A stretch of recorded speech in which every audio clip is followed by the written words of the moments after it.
Welcome to Things Go Sideways. I'm Kiki L'Italian, and this is the show where we talk about what happens when the plan breaks, job ends, identity shifts, or when something just quietly stops working the way it used to.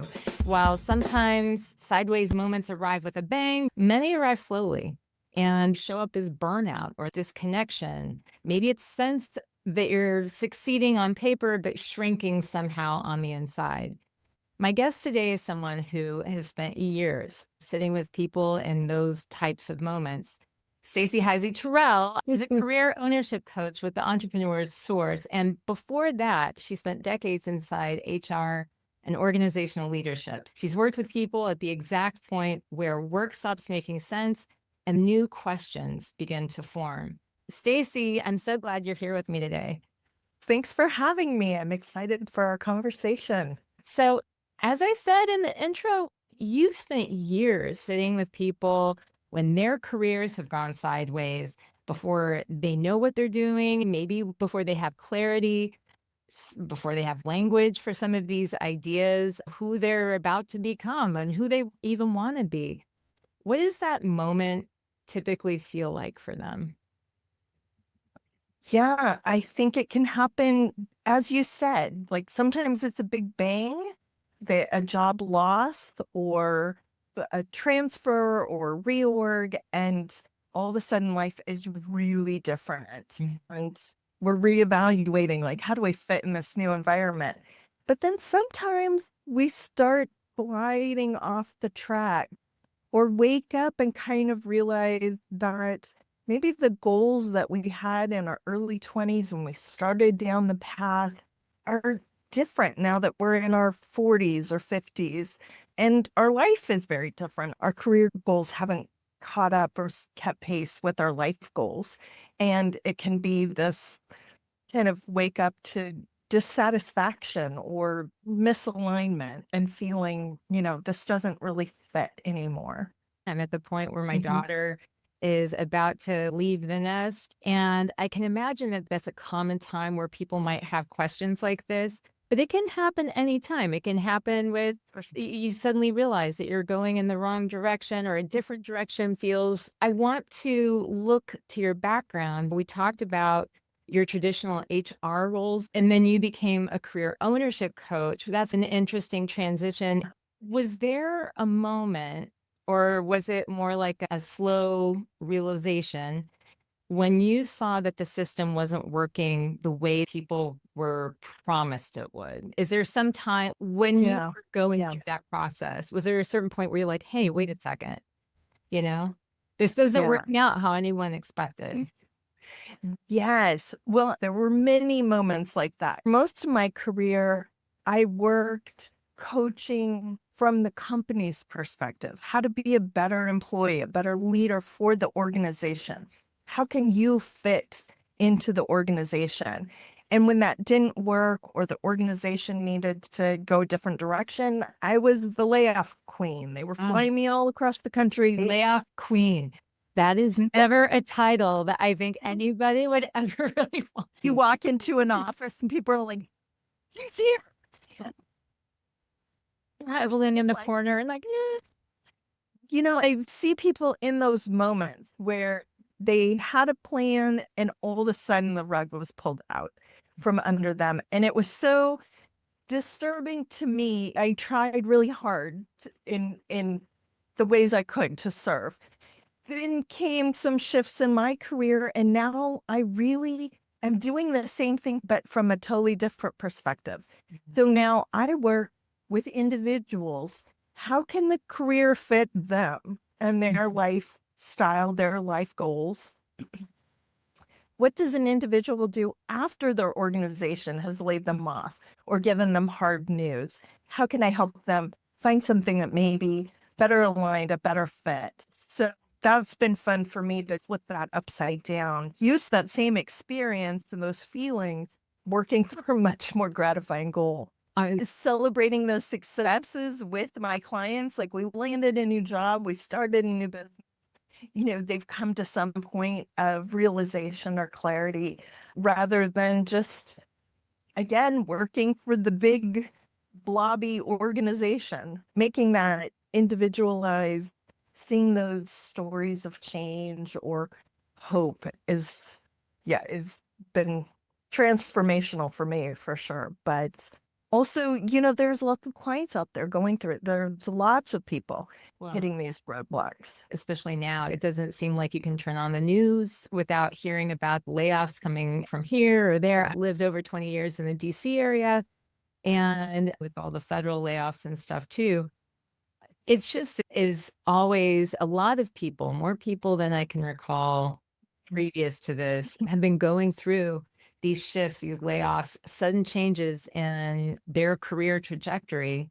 So I have these questions coming in all the time where it's like, who do I want to be now? Where do I want to go? Is this when I make a jump to consulting? Should I leave my traditional role working for this association or nonprofit and then try this Do new something thing? totally different. I had a friend who had always had a dream of working in a bookstore, and yet that just didn't jive. She got out of school. It just was like that was not the thing that she was going to do.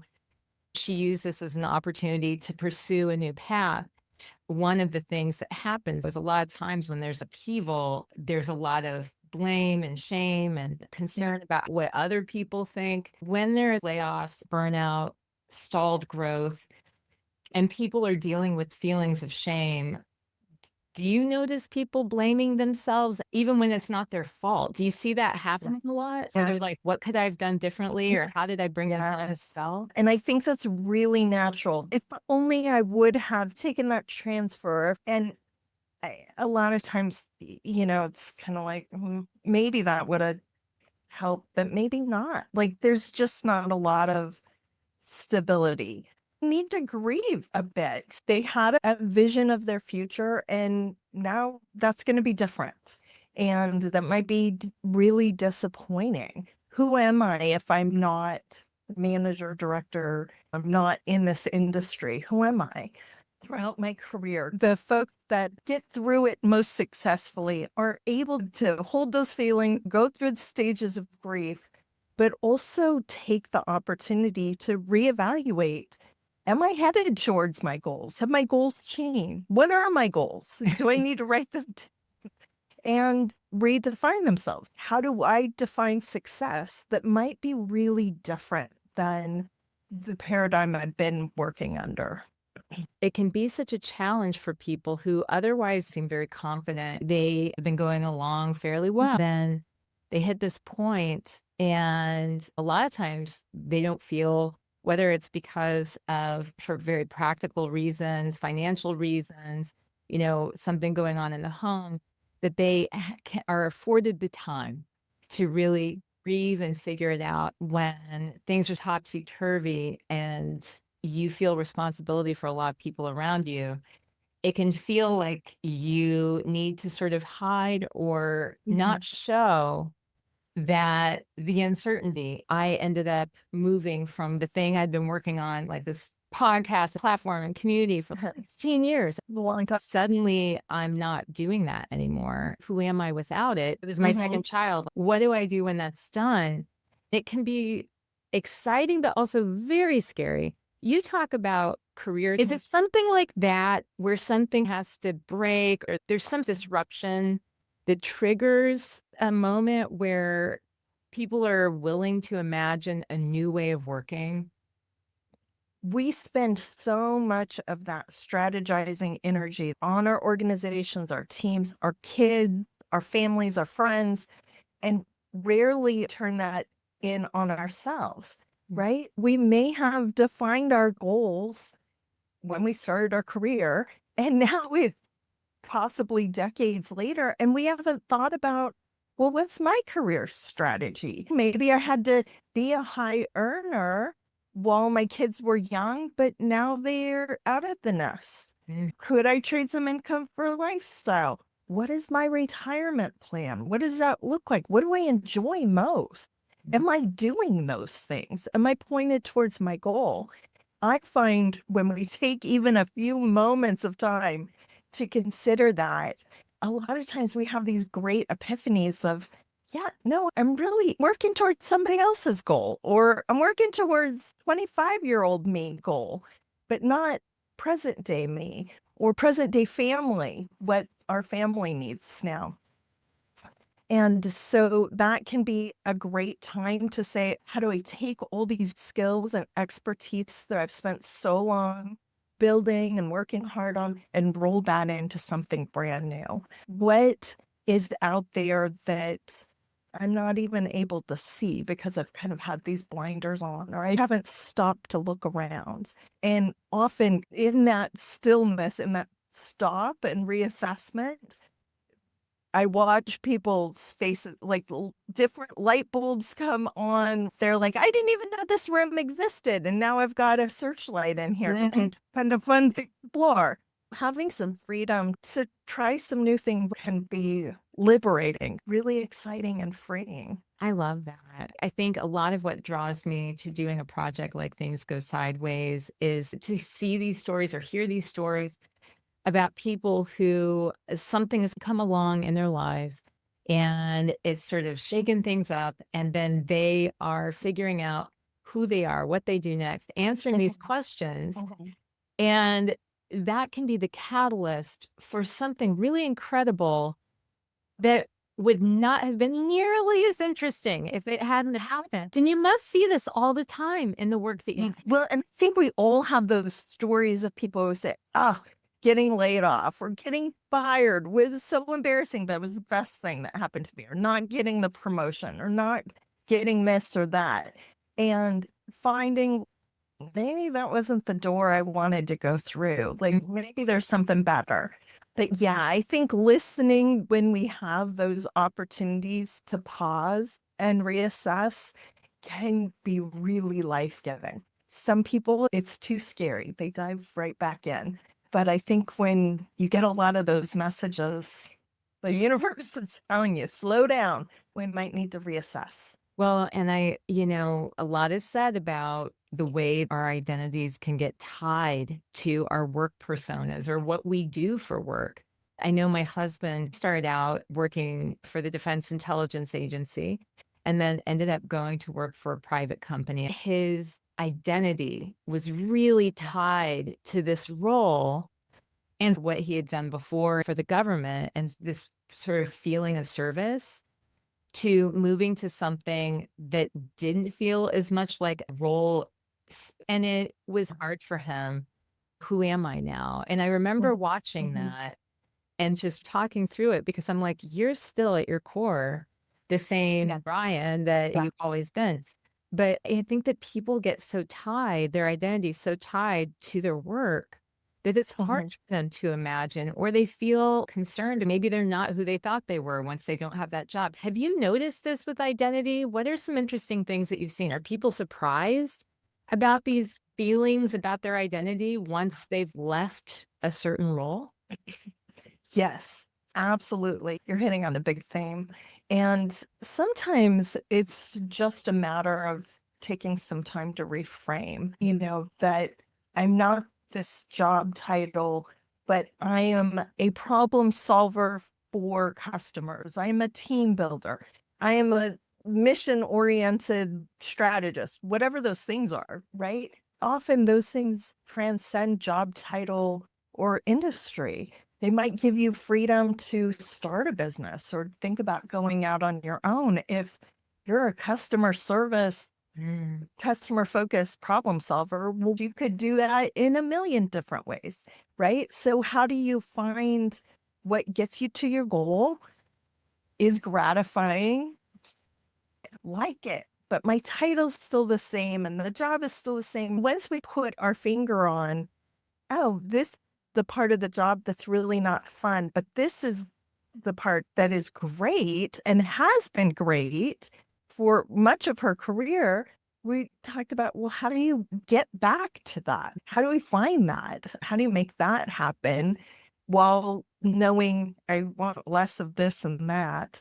Being able to articulate that too is often really satisfying for people to go, Yeah, that's who I am. Really liked it when I had a team, but my team's been reorged away and I don't know who am I teaching and I'm not building my legacy. Identifying those, that was really fun for me in the past. How do we get that again? What could that look like? Does it have to be in the same organization? Does it have to be this job title or could we expand our view and get creative? That's when a lot of the magic happens for people. We get caught in what we already think is the way things should be, or you have this choice, or this choice. You have three Mhm. doors in front of you. We limit what we think is possible. Do you meet people sometimes with the history in HR that you have and then the work you do now? Do you sometimes just meet people and you're like, oh my gosh, I know, like I get the time, like the kind of thing you need to be doing, where your zone of genius is. Like I'm feeling all of it right now, and they're not seeing it or realize. Did this happen for you? Yes, a Mm. lot. And a lot of times people will tell themselves, but I have a really good job. Like Uh-huh. I'm paid a really great wage and I have a really good boss and my organization's really well respected. Why aren't I happy? And they'll tell themselves, I should be happy. I should be happy. Spending a moment to say, why aren't you happy? Why isn't this making you happy? Or it used to make you happy, but it doesn't make you happy anymore. Why? What changed? How do you need to evolve? Often I talk to people who are in terrific jobs and I feel embarrassed about this, but I'm bored. I've figured it out. It's not challenging. There's nothing new. It's bad. It's just and so what do you do with that? And for some people, staying and maybe opening a side business or finding a side opportunity when they're volunteering gives them that challenge. They're just missing it. For others, it's like, okay, you've made it to the top of that mountain. It's time to go find another mountain that got some different scenery to explore. I love Uh, that. It feels like curiosity is a thread that runs through this, where we need to embrace that. In fact, it's a good thing to be curious, ask the questions, because you're not going to change a million things just because you're asking questions or exploring ideas. The curiosity is helping people to understand that there are more possibilities available to you. I want to turn the lens to you and ask a question about your own story because you've helped others navigate their uncertainty for years. How has that work changed your relationship with success, stability, and work? I think my perspective on work and how important that is to us human beings Mm. has really evolved in the last couple of years. Meaningful work and for us to be in community and have that sense of building and productivity was healthy. As been coaching people, I've seen that misalignment between goals and values and their work.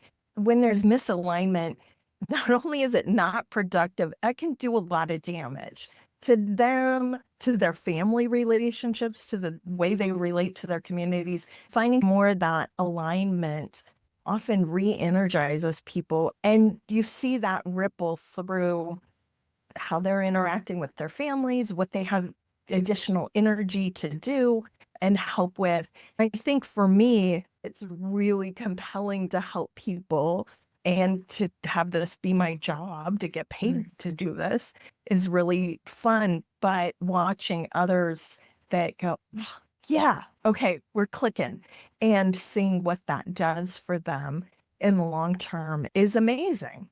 Yeah. So we had talked a little bit about where people skip past the grieving area, or sometimes they feel like they have to.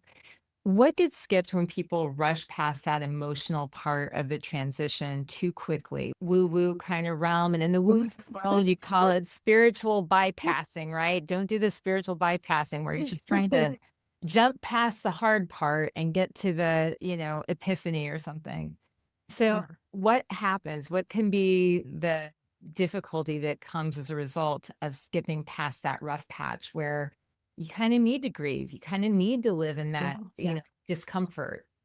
Well, and I think for a lot of us, sitting with some of those emotions is really uncomfortable. Even seeing that period as an opportunity to collect data is interesting, right? What about it is most sad? What does that tell you about what your next opportunity needs to look like? Is it that I lost the job title? Is it that I lost the benefits? Is it that all my friends worked here and now I don't have any friends? What about that is sad or feel, compelling those really grief-stricken feelings of loss? And then using that for, okay, well, that tells us we need to find a job with more community, more mission, or get back to some of these things. Or job title is really important. Or maybe we need to go back to school. Using the emotions as a data point. Why do I feel like this? How does this help me move forward? Sometimes that reframing helps some of us who are, like, I don't want to feel emotional. I want to like give me the steps. How do we get back to that? Or how do we build that in the next chapter? That's a great point and a segue because one of the things you do is help people design careers that are aligned with their values, their strengths, their lifestyle.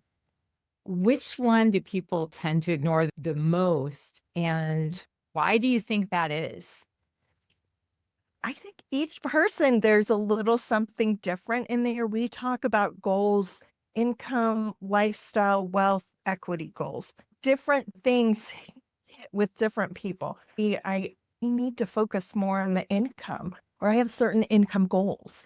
And sometimes that's hard to talk about, but we need to dig in there. Is that the motivator and the driver? How do we weave that into the next chapter? For a lot of people, it is that lifestyle. And I'm getting folks that have worked for a bit and then realize this, I can't travel this much with small kids. I'm missing things. Or I want to be able to work virtually so I can visit my adult children or my parents, or I can travel more, whatever those lifestyle things are. But then I also get folks who are thinking about their legacy, long-term impact that they're leaving. Is it for their families? Do they feel like they still have something left that they want to impart on the next generation? And that can be a really strong, compelling vision. What's my legacy? What am I leaving? And feeling like I still have something left and I got to get it out. Tapping into that and being curious about those feelings. We get to that legacy part real fast. And if you're listening to this and you're younger, you get to the legacy part where you're asking those questions quicker than you think you will. I have teenage kids too, and some, wanting to leave them with the impression of you can drive your own career. You Yeah. can make choices that are a little different than the mainstream and find success, your own success, and meet it. That's Right? so interesting to me. What kind of Mhm. advice do you give your own children? My daughter, who's 17, just got accepted to her first pick of colleges. Went to Drexel University, huge, and we bought all the merch. She had just found out she's early decision. That's the big news in the household. But you better believe that we've had discussions about what career can look like. She's going into fashion merchandising, Okay. which, a lot of people would be like, well, how much can you potentially make? And this is where I feel like in your role, I'm curious to know what you tell your own children about this. I'm trying to push that it's not just about, the typical fashion merchandising salary or so much else that's going to be available to you when you get into it, but also being creative and understanding who you are and understanding that now it feels like more than ever, you can create a role, a job, a whole thing, a business. If you want. Stacy, what are you telling your own kids about this? I tell my kids, I've got twins that are in their first year of college, and it is amazing to me that kids really get fed, like, you got to figure it out. Right. And I'm like, what 17, 18, 19-year-old, 20-year-old knows No, what they're going to, right? So I'm like, you don't need to figure it out. it's bad. Your career will twist and turn. It's normal. That's okay. But then I think your perfect job may not be invented yet. You have to be curious. You got to talk to everybody. And when you hear something really interesting, learn more about that. How do you use that skill in what you're doing? And your first job, we don't have those jobs that last 50 years anymore. You take those lessons, and your second job may be really different. That's very normal. But so is thinking about creating and going out on your own. More and more people doing that these days. Our younger generations are coming to that conclusion faster than us old folks, where we were in our 40s and 50s before we said, oh, maybe I don't want to live like this. I'm getting 30-year-olds that are like, okay, I'm ready. It's like, that's awesome.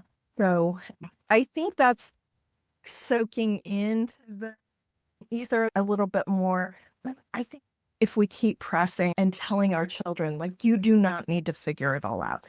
That's why life is really long. If I would have had to have signed my name in blood to what I thought I was going to be doing at the age of 18, I would have been in serious trouble. I think I was going to be a newspaper reporter, right? Yeah. Newspapers not doing so hot these days, you know? And how did I get into HR? Flexibility is great. So, early warning signs when there is someone who isn't in crisis yet, they may be out there and they're listening to this and they're feeling unhappy. They're like, yeah, things are fine. I'm collecting my paycheck. If they're in that kind of zone, what early warning signs should they pay attention to before things fully go sideways? I think that's totally one of them. We make fun of the Sunday scaries, but that can be real. Or I'm dreading this trip, or I'm dreading this meeting, I'm dreading something. Why? Why? Is it the people? Is it the culture? Is it the task? Is it the lack of task? Lack of meaning? What is that? How do we be curious about some of those things? Like, I'm really happy when this happens, but I'm really bummed out when these other things happen. Well, why? What about it? And have things changed? Have you evolved? Does your family change? And your job and career hasn't. Now might be, a lot of times I get clients who've had a big family change. The kids have left, they've been divorced or married or moved. And sometimes those changes prompt us too to, well, what am I doing? Are my goals the same? I might need a shift or a next evolution as well. Interesting. That idea of having the number on the paycheck, I actually did hear somebody tell me that one time. They just keep that posted on a post-it note. That's my motivation. To me, huge warning sign. I'm glad that's not driving me. I am so thankful that you're talking to me about this today because I feel like I have a million and one questions. Maybe I can invite you to come back and we can talk about more of this down the road. After witnessing so many career reinventions, what do you believe now about work, identity, and worth that you didn't believe earlier in your career? I think I am a firm believer that we just don't need to be unhappy in our work. I think most people need more. They need to know, what is a job really doing for them? What is their impact? What does that look like? And taking some time to think about that and reassess. And I get a lot of clients who are just like, I just don't know what I'm doing. Am I making the world better? Am I building anything? Is anything different because I get up and do this all day long or not? And thinking through that, what are those motivators? Sometimes it is Yeah. sometimes it is thinking about, what is my energy going towards? And am I making some positive impacts to the world in whatever way that is? But are you feeling it or not? And so I think like my early Stacy was like, well, I can do that in my personal life. I can do that in my relationships in the lunchroom, but my work is dictated by the organization. The corporation tells me what to do, what to think. I may disagree, but that's me. I'm going to go along because I need the paycheck. Older Stacey would say, nah, that's not true. There is alignment you can find. You can have both. It might be surprising how you get mission and life needs met at the same time. That might look really different for different people and be surprising that little changes can give you back some of that. You know, why am I here? What am I doing? What do other people think? What do my kids think? Yeah. I have to say, Stacey, thank you for this conversation. It was so good. Oh, I feel like people need to seek you out and connect with you. We're going to share how to do that in the show notes. I know that there are resources available that people can check out and find out more. Is there anything in particular that you'd like to direct their attention to? yeah. Often I'll talk to an audience and there's someone out there that has like a little tingle, a little itch, like, oh, she's talking to me, right? Or I've been feeling this and now might be the time to act. So to encourage people, go to my website, My Life, My Biz, B-I-Z. So My Life, My Biz, Like, fill out a contact card, get in touch with me. We can talk about your situation. I also have lots of articles, quizzes, and fun stuff on my website that helps. How do we get those blinders off, start seeing more of the environment, maybe redefine what success looks like in a different way? I love it. One last question, I promise, right before I turn off the recording button. I have to know with twins, did they go into the same line, different lines? What are they focused on? Oh no, they're completely, And they're so I have 4 daughters. My oldest are twins. They're freshmen in college. One is at Duquesne in Pittsburgh, going to do music education. The other one is at Vassar in Poughkeepsie, New York, doing politics, history, pre-law, something or other. later, are you just sending her things on, here's your life in HR? Could go that direction. I told her she was in 2nd grade. She organizes lots of things. I'm like, you know what? You should be a logistics coordinator for the Red Cross. She was like, what? I go, you tell helicopters where to go, all this cool stuff. Yeah. It'd be fun. She's like, then she comes home. She's like, I heard this woman talk about large nonprofits' logistic needs. I'm like, really? So Almost funny. like your mother could see. But, who knows?